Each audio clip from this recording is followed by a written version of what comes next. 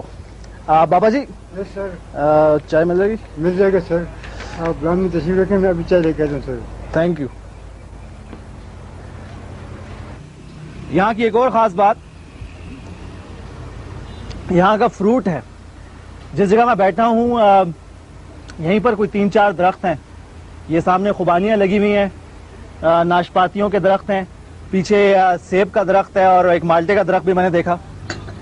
یوں اگر کراچی اور لاہور جیسی جگہوں میں کسی بازار کے پاس اتنے سارے درخت ہوتے فروٹ سے لدے پدے, تو وہ میرا خیال 1-8 دن میں خالی ہو چکے ہوتے, بلکہ لوگ تو درخت بھی اٹھا کے لے آتے ہیں آج کل. ہندو کش ماؤنٹین رینج کی آغوش میں, دی کریڈل آف ہندو کش ماؤنٹینز, یہاں سے ویو چترال شہر کا بہت ہی خوبصورت ہے. اور یہاں کی ایک اور خاص بات یہ کہ یہاں کا جو ڈیزائن, انٹیریئر ڈیزائن ہے, وہ بہت ہی خوبصورت, ٹیسٹفلی, آرٹسٹکلی اور لوکل چیزوں کے استعمال سے بنایا گیا ہے. یہ کوئی فٹ بال گراؤنڈ نہیں ہے, یہ ایئرپورٹ کا رن وے ہے. چترال میں روزانہ 2 فلائٹس آتی اور جاتی ہیں, اگر موسم اچھا ہو تو. یہ فلائٹ صرف صبح کے وقت چلتی ہیں, اس لیے شام کو یہاں بچے فٹ بال کھیلتے ہیں. بائی ایئر سفر کے لیے آپ کو پشاور سے فلائٹ لینی ہوگی.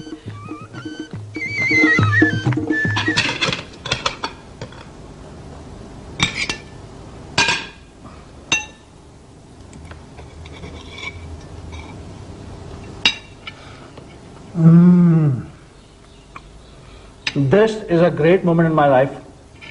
جی ہاں ناظرین, یہ ہے وہ ٹراؤٹ مچھلی جس کو اتنی پکڑنے کی کوشش کی اور کبھی ہاتھ نہیں آئی. And it's absolutely delicious. And thanks to my friend here, Mujeeb, آپ بھی لیں نا. آپ کھائیں, میں تو ہم تو کھاتے رہتے ہیں یہاں پر اکثر. کھاتے رہتے ہیں, لیں. آپ لیجیے, آپ جی بھر کے کھائیں آپ, تاکہ آپ کو. میں تو آج جی بھر کے کھاؤں گا. اچھا یہ مجھے بتائیں کہ یہ ٹراؤٹ مچھلی پکڑنا اتنا مشکل کیوں ہے؟ یہ دراصل مشکل نہیں ہے, لیکن یہاں پر چونکہ ٹراؤٹ کی جو کوانٹٹی ہے وہ بہت کم ہے یہاں پر. اگر ہم اس کو فری فشنگ چھوڑ دیں اس کے لیے, یہاں پر گورنمنٹ اگر الاؤ کر دے تو یہ ختم ہو جائے گی بہت جلدی. اچھا, اس کی وجہ سے کنٹرول ہوتی ہے. یہ اس میں ایک ہے تازہ پانی کی مچھلی ہے, جس کے لیے صاف اور ٹھنڈا پانی کا ہونا بہت ضروری ہوتا ہے. مجھے چترال کے بازاروں میں گھومنا بہت اچھا لگ رہا ہے. یہاں کی دکانیں مختلف طرح کے ہینڈی کرافٹ سے بھری پڑی ہیں. یہاں آپ کو کلاش کے لوگوں کی ٹوپیاں اور لباس بھی مل جائیں گے. قیمتی پتھروں کی بہت زیادہ ویرائٹی آپ کو چترال میں آسانی سے مل جاتی ہے, اور مختلف خوبصورت ڈبیوں پر جیمز لگے ہوتے ہیں. چترالی جولری کے ساتھ آپ کو افغانی جولری اور آس پاس کے علاقوں کے زیورات بھی بہت ویرائٹی میں ملتے ہیں.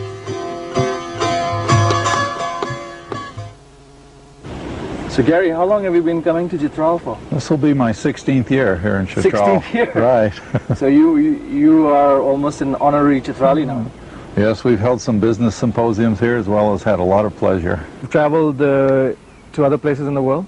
Yes, I've been in approximately 80 different countries. Wow. So how would you rate this place?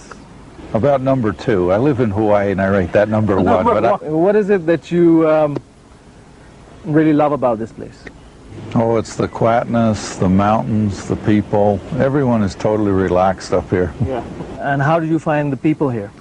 Oh, extremely friendly, very warm and nice and genuine. They're not a false face here. Yeah. Chitrali بچوں کے چہروں پر معصومیت بہت ہے اور آنکھوں میں عجیب طرح کی حیرانی ہے. میں جہاں بھی جاتا ہوں بچے بہت ویلکم کرتے ہیں. چترال میں جو زبان بولی جاتی ہے اس کو لوکلی کھوار کہتے ہیں, اور عام زبان میں چترالی.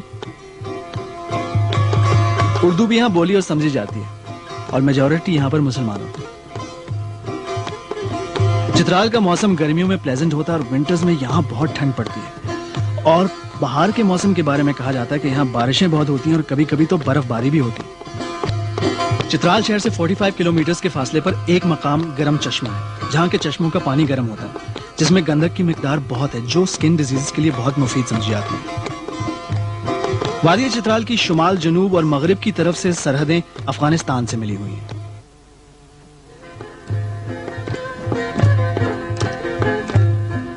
مجھے مجان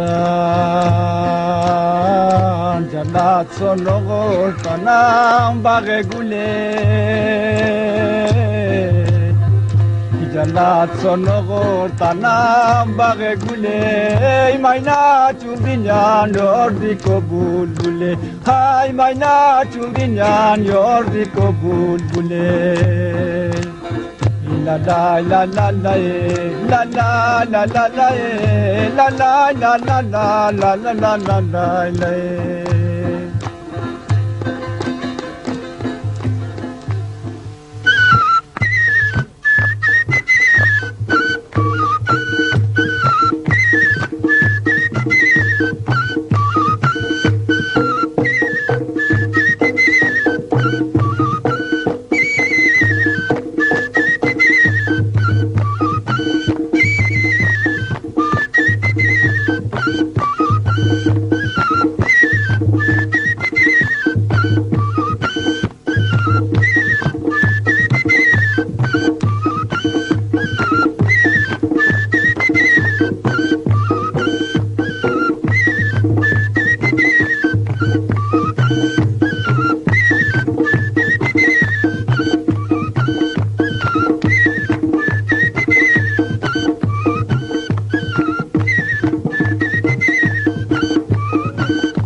Thank you, Chitral, for these wonderful memories.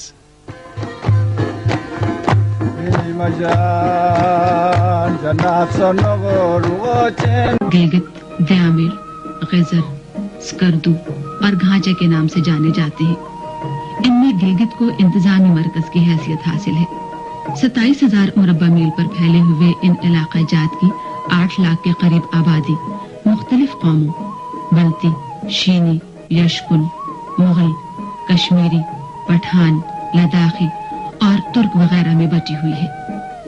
یہاں کی عام بولے جانے والی زبانوں میں شنا، بلتی، روشسکی، خوار، وخائی، اردو، ترکی، فارسی، تبتی اور پشتو شامل ہیں۔ شمالی علاقہ جات میں ایک اہم نام ہنزا کا ہے، جو گلگت ضلع کی ہی ایک تحصیل ہے، لیکن اپنی علیحدہ زبان اور ثقافت کے حوالے سے ہنزا کو ایک انفرادی مقام حاصل ہے۔ یہاں نہ صرف فطرت کا حسن اپنی پوری آب و تاب کے ساتھ جلوہ گر ہے، بلکہ تاریخ انسانی کے ایک یادگار عہد کے نشان بھی یہاں ثبت ہیں۔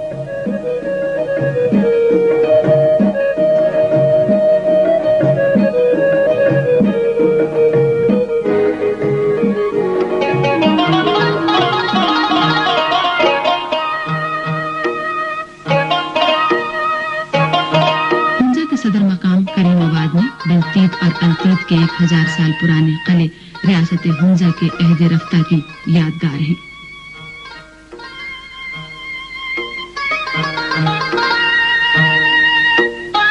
ہنزا اپنی مخصوص دستکاریوں اور نوادر کی وجہ سے بھی ایک بلند مقام کا حامل ہے۔ بیرون ملک سے آنے والے سیاحوں کے لیے یہاں کے ملبوسات اور نوادرات خصوصی کشش کا باعث ہیں۔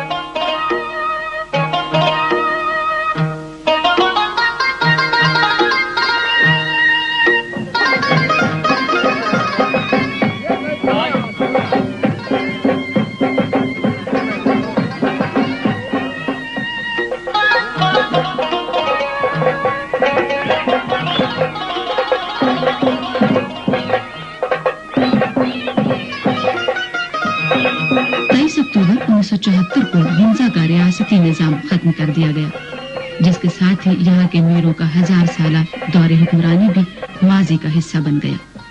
تاہم نظام حکومت کی تبدیلی سے یہاں کی ثقافت پر کوئی اثر نہیں پڑا۔ 40,000 سے زائد نفوس پر مشتمل پوری ہنزا ویلی کی زبان روشسکی ہے۔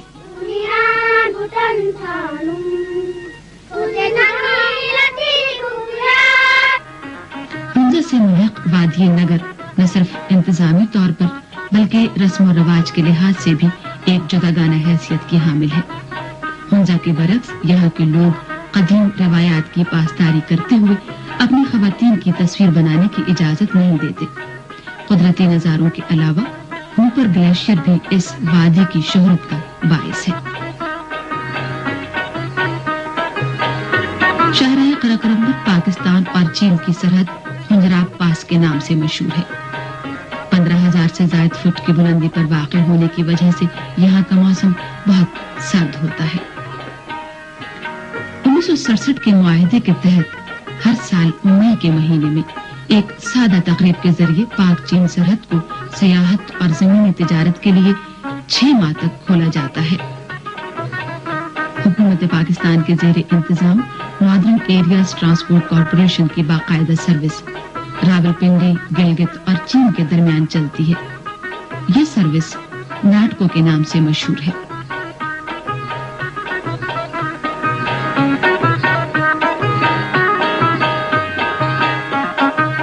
خنجراب پاس سے 86 کلومیٹر پہلے وادی ہنزا میں واقع سست کے مقام پر پاکستان کسٹم اور امیگریشن کا عملہ مسافروں کو سفری سہولتیں مہیا کرتا ہے۔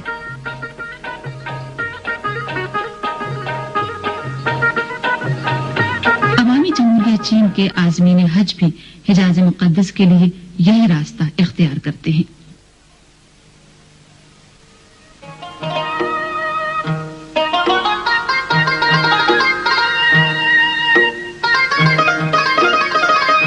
یہاں کا ایک قابل دید مقام جنگلی حیات کے تحفظ کے لیے بنایا گیا خنجراب نیشنل پارک ہے۔ سطح سمندر سے 14,000 فٹ کی بلندی پر واقع اس وسیع پارک میں مارکو پولو شیپ، آئیبیکس، مارخور اور سون لیپرڈ جیسی نایاب جنگلی حیات کے تحفظ اور بقا کے لیے بڑی سنجیدگی سے کوششیں کی جا رہی ہیں۔ شمالی علاقوں کے پرندے بھی یہاں کے قدرتی نظاروں کی طرح بڑے خوبصورت اور جاذب نظر ہوتے ہیں۔ رام چکور ان میں سر فہرست ہے۔ شمالی علاقوں کے پہاڑ جو بظاہر سنگلاخ چٹانوں کی طرح نظر آتے ہیں، قیمتی پتھروں اور معدنیات سے مالا مال ہیں۔ یہاں کے لوگوں کی عمریں بہت زیادہ ہوتی ہیں، جس کی بڑی وجہ یہاں کے پھل، سبزیاں اور مخصوص آب و ہوا ہے۔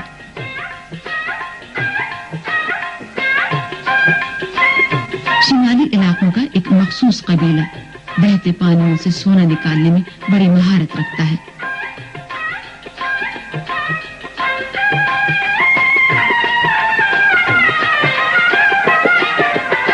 اس قبیلے کے افراد کا واحد ذریعہ معاش یہاں کے دریاؤں اور ندی نالوں میں بہتے ہوئے سونے کے ذرات کو علیحدہ کرنے سے وابستہ ہے۔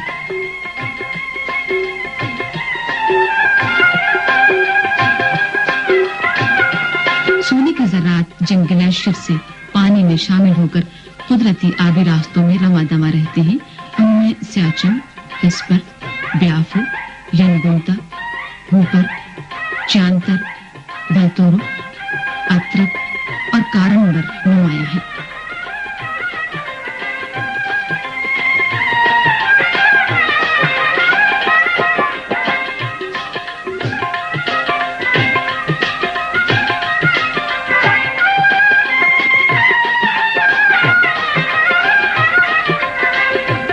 سونا نکالنے کے اس عمل میں پورا خاندان شریک ہوتا ہے۔ عام طور پر 3 افراد پر مشتمل ایک گھرانہ روزانہ 1 تولہ سونا نکالنے میں کامیاب ہو جاتا ہے۔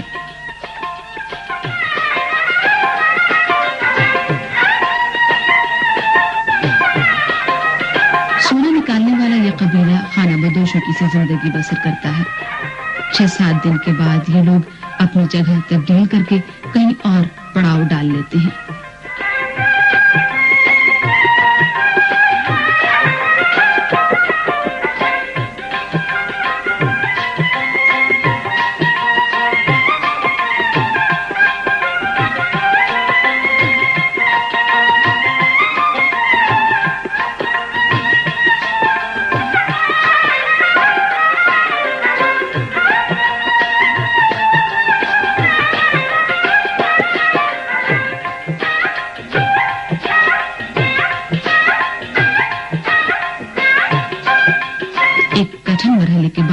حاصل ہونے والا یہ سونا 100% خالص ہوتا ہے۔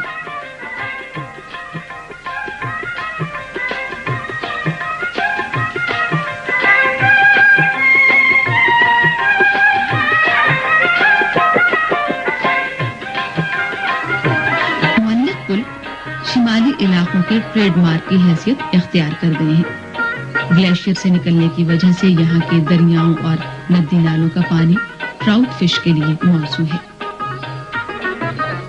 گلگت سے مغرب کی طرف پنیال، اشکون، بھوپس اور یاسین کی وادیوں پر مشتمل ضلع غزر کی سرحد ایک طرف شندور پاس کے ذریعے چترال سے ملتی ہے، جبکہ اس کے شمال میں افغانستان کا علاقہ واخان ہے۔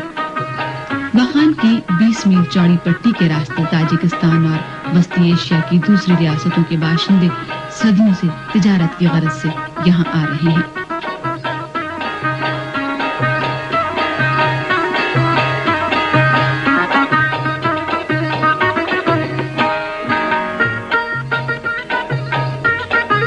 غزر ایک پہاڑ کا نام ہے اور یہاں کے لوگ اپنی مہمان نوازی کی اعلیٰ روایات کی وجہ سے پوری دنیا میں مشہور ہے۔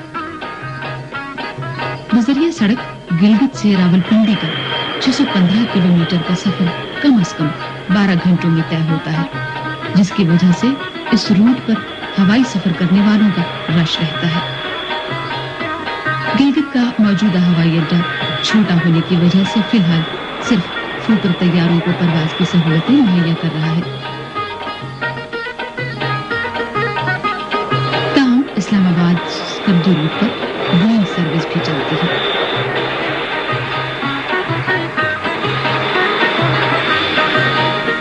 مقامی لوگوں اور سیاحوں کی سہولت کے لیے حکومت پاکستان گلگت اور اسکردو کے ہوائی سفر کے لیے سبسڈی دیتی ہے، جس کی وجہ سے ان روٹس پر فضائی کرایہ بہت کم ہے۔ دریائے سندھ کے کنارے پر واقع اسکردو ویلی کو بلتستان کے مرکز کی حیثیت حاصل ہے۔ سطح سمندر سے 7500 فٹ کی بلندی پر واقع ہونے کی وجہ سے موسم گرما میں اسکردو کا موسم بہت خوشگوار ہوتا ہے۔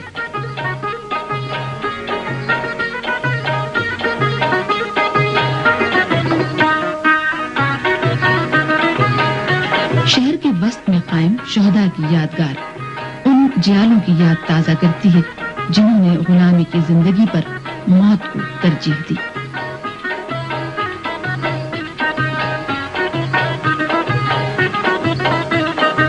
اسکردو سے 8 کلومیٹر دور ستپارا جھیل اپنی مثال آپ ہے۔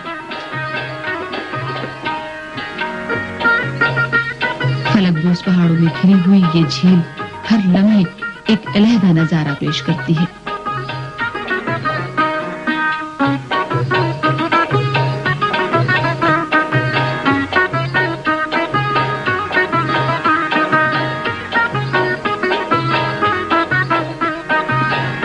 اسکردو سے 32 کلومیٹر دور کچورا جھیل کے ارد گرد بنائے گئے چینی اور یورپی طرز کے ٹورسٹ ریزورٹ جنگل میں منگل کا نظارہ پیش کرتے ہیں۔ بلتستان کے علاقے کو 2 اضلاع میں تقسیم کیا گیا ہے جو اسکردو اور گھانچے کے نام سے مشہور ہیں۔ خپلو گھانچے کا صدر مقام ہے۔ جنوبی ایشیا میں اسلام کی روشنی پھیلنے سے پہلے یہ علاقہ بدھ مت کا مضبوط مرکز تھا۔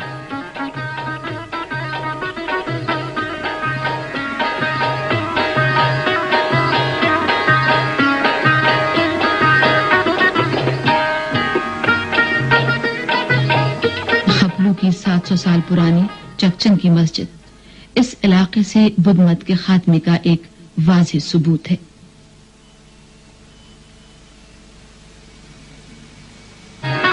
سطح سمندر سے 8000 فٹ کی بلندی پر واقع ہونے کی وجہ سے خپلو ویلی کا موسم مئی سے اکتوبر تک بہت خوشگوار ہوتا ہے۔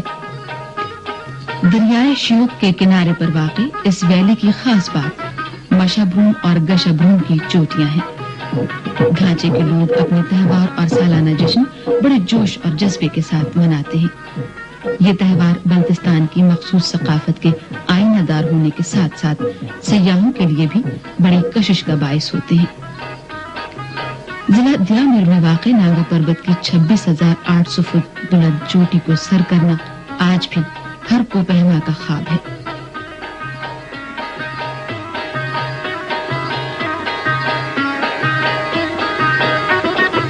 گلگت سے 53 کلومیٹر دور وادی نلتر کے گھنے جنگلات اور برفانی چوٹیاں اس کی شہرت کا باعث ہیں.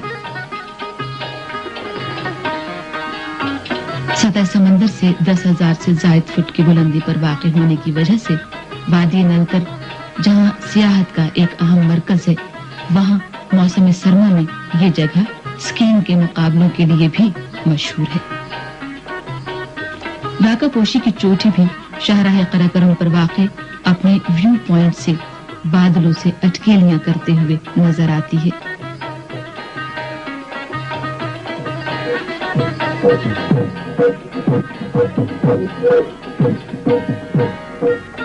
شمالی علاقوں کے ہر حصے میں ایک علیحدہ اور منفرد ثقافت اور طرز زندگی ہونے کے باوجود پولو کا کھیل اس پورے خطے میں وحدت کی علامت ہے.